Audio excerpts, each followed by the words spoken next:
Argument takes a violent turn in a metro Atlanta neighborhood and ends with a brutal stabbing. Good evening. Thank you so much for joining us. I'm Tom Haynes. Police tell us that victim has life-threatening injuries and no one's been arrested.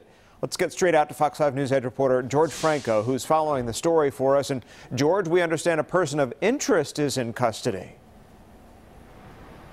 Absolutely, Tom, and still lots of questions as to exactly what happened here, but Conyers police do tell me that there was a violent scuffle in the middle of this street, Hunting Creek Court, around 7 tonight. Let's go to video, show you a little bit more of what we're talking about. Police say the scuffle involved two men who ended up in the middle of the street in a scuffle after arguing earlier. Investigators tell us the victim's front door had been kicked in, but aren't sure how it's connected to he being stabbed. They also say that medics didn't even realize he'd been stabbed in the chest until they started CPR on him, and police say the two men apparently knew each other.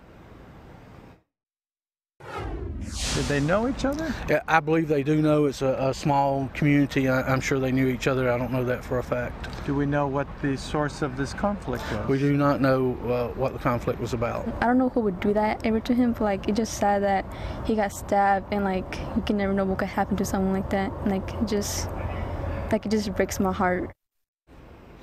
The victim, a man in his 40s, was taken to the hospital with life-threatening injuries. Conyers police say they have detained a person of interest but have not yet said if he'll be charged for the stabbing. What is happening here right now at this location is that authorities are executing a search warrant. This is the home of the victim. The home of the man who is the person of interest is down the road here, and they also have a search warrant taking place there. They say what will happen next is dependent on what they find with these two warrants.